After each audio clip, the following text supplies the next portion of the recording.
Greetings, family, friends, and survivors. Well, there's an old rotting stump. That one was about 44 inches. This one was 8 feet in diameter. Old growth that was cut probably in the 40s. And it's been rotting since then.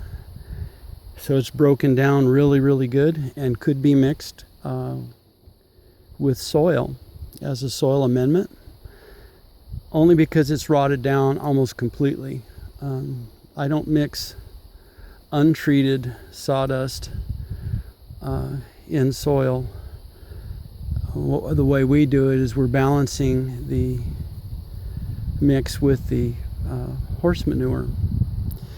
When I was a kid, my dad was an engineer and vice president for Long Beach Redwood Corporation, and I grew up there and worked there, my first job.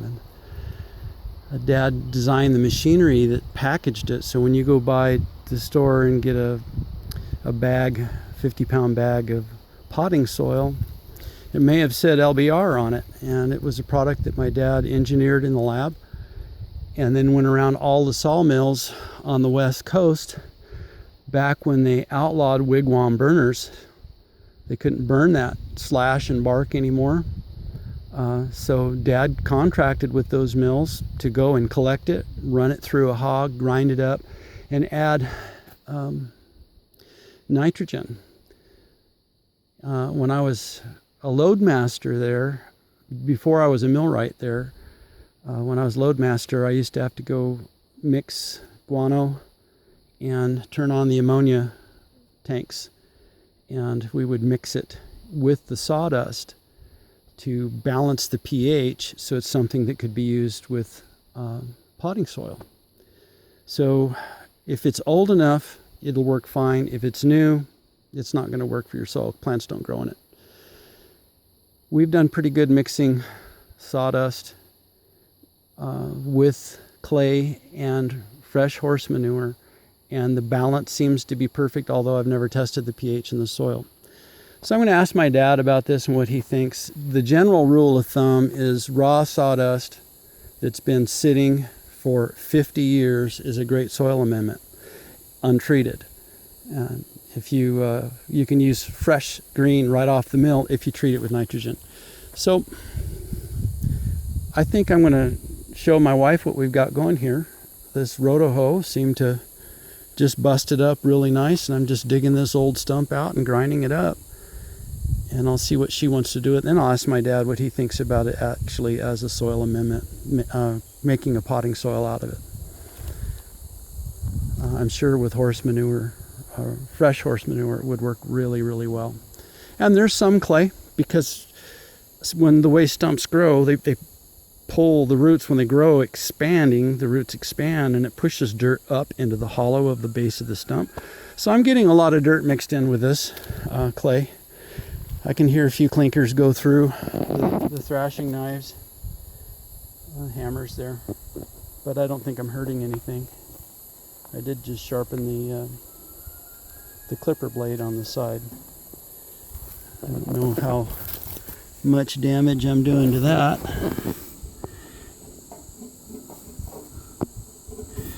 It's getting dull, but it's worth it. I think it's worth it. So my kids played on this hill, 25 years ago. King of the Mountain. This was the hill they did it on. And the forest was so dense here that we got no direct sun on the house at all. Zero sun. And it made it a real bear to heat. And snow would just stay forever because the sun and the frost, because there was no direct sun here.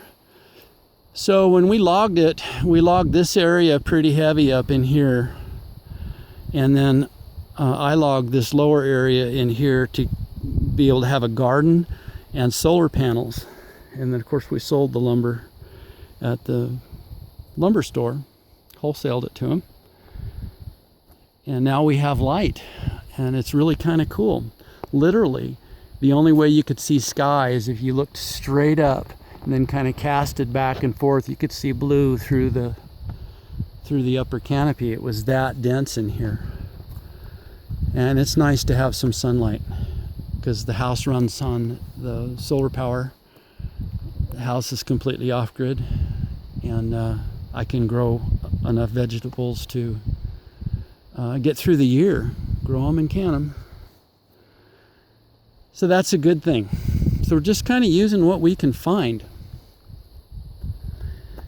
The madrone leaves are a great idea for mulch too, and pine cones. This thing just is great with pine cones and fir cones, and of course the brushy limbs on the treetops, but we need to use the other chipper to get the bigger limbs. So I've been thinking about doing this for a while, and that's about maybe a half hour. And I think this is close to what I remember as a kid for a soil amendment. They did treat it with nitrogen, but it's as close as I can remember. It even smells the same, brings my memories back.